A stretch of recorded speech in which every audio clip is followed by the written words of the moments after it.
guys, what's up? This is Gino Cacavalli, the founder of the Resist Workout. You can get Resist at canyouresist.com, spell resist with a Z. Welcome to another edition of exercises you think you're doing right. Today we're going to go out to the gym and do some biceps. So we're going to start off with our mass building exercise first, the exercise that puts the most load on the muscles. A lot of people think that either you put your hands in close or you put your hands in wide. People think if you have your hands wide, you're going to work the inner bicep. If you have your hands in close, you work the outer bicep. Not true. The bicep flexes up, the bicep flexes down, only one way. You hit it the same way every time. When you walk up to the bar, just go a natural angle of your hands. See how my hands angle out? They're not tight like this, I'm not forcing my elbows. Whatever your hands fall naturally, that's where you grab the bar. So they're going out a little bit. I'm going to keep it right at my pants. Now, when I curl it up to myself, I don't want to drag it up my sides. If I drag it up my sides, it's a lot easier and I'm not pushing the load in front of me. What I want to do is create that lever, roll it like you're rolling a bowling ball. You want to roll it forward, create that balance, and keep it tight by the chin. You don't want to rest in here. There's no contraction here. Keep it about 6 inches away from the chest. When you come down, you want to keep the tension on the bar. Most people will come down and they'll rest it on your legs. You don't want to rest it here. You don't want to rest it here. It's a constant tension movement. Arms slightly going out.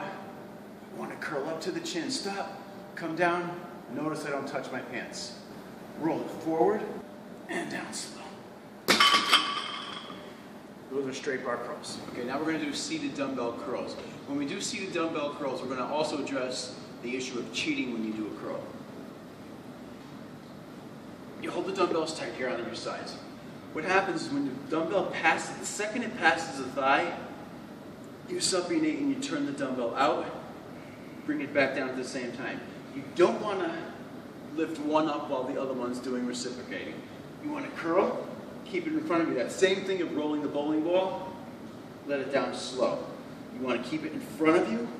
I dip my head and look right at the top of the dumbbell and down. Keep it in front. Turn the pinky slightly inward and down. Roll it and down.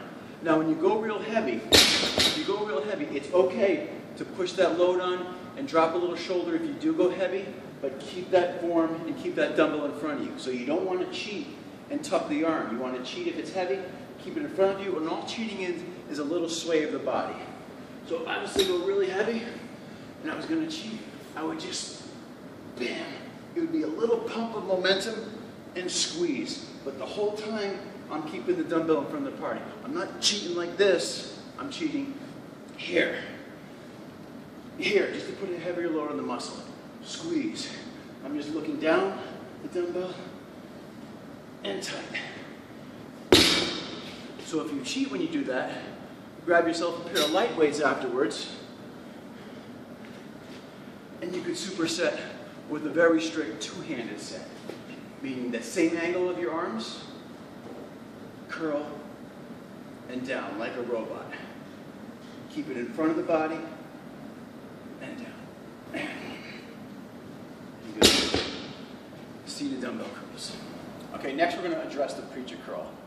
For me, I don't like doing two-arm preacher curls. Preacher curl is a concentrated movement. You lose about 10% of the form and the resistance between the bar and between your hands. So if you're going to do a concentrated movement, do a one-arm concentrated movement. When we do a preacher curl, what we want to do is create as much gravity as we can. So if you want to make the angle as steep as possible, so the dumbbell's almost heading towards the floor. You want to stretch out your arm here. Keep enough distance, about 3 inches between your wrists, so you don't hyperextend your elbow, and curl up. Again, you want to keep the tension right here on the arm.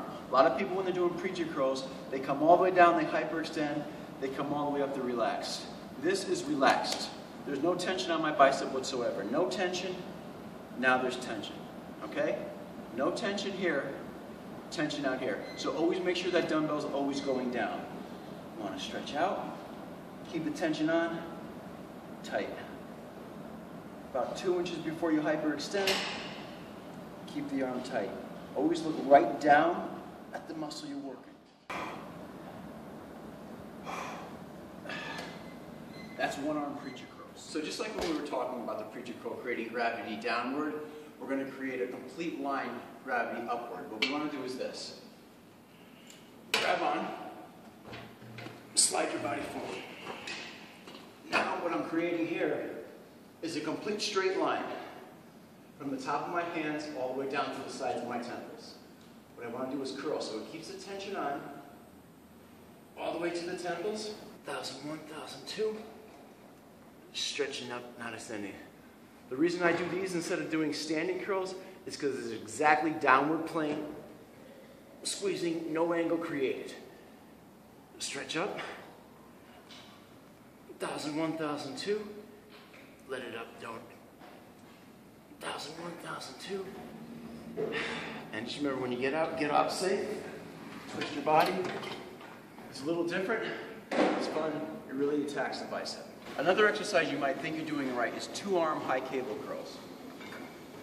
A two-arm high cable curls, in essence, is wrong because if you're curling both your biceps in here, you have a rear delt pull also. So you're actually trying to stabilize your body at the same time, and you're trying to curl in. As you curl in, your shoulders are activated and your rear delts are activated. So you can't go as heavy or as concentrated if you're pumping in like this. What I like to do is get rid of one. You can actually go heavier and stabilize yourself to one fixed unit. If I'm stabilized now I'm isolating the bicep, okay? I'm not crunching down because my rear delts aren't activated. I want it just like you're posing a bicep. If you're showing someone your bicep, pinky to the ear. Keep your body nice and straight. Keep this arm at the same angle this arm is. So if I'm grabbing here, my arm, if you look at my body, my right arm is as straight as my left arm. And I'm curling in. Again, I don't hyperextend. Pinky pointing down. Straight out and flex. Don't let this arm drop. That's not a good bicep curl. You have to curl it from high, straight. Stretch, don't extend, and squeeze. Don't over curl it. You don't want to curl it in here where it's resting, okay? If it reaches your ear, it's too far. When your arm stops moving, that's when you stop moving. I'm curling in, my bicep stops there, that's where I stop. I'm not going like this. Squeeze. Thanks a lot. I hope those tips help you with your bicep workout. I hope it helped you tweak a little things that you might have been doing wrong that could help you start working your biceps out right. We'll see you again next week for another body part.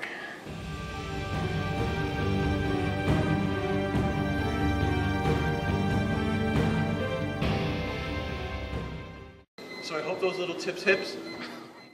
That's okay. Just go back there, do the same thing. Go. Little tips. Those. Oh, what an idiot. How do I do that? Squeeze. Keep your bicep high.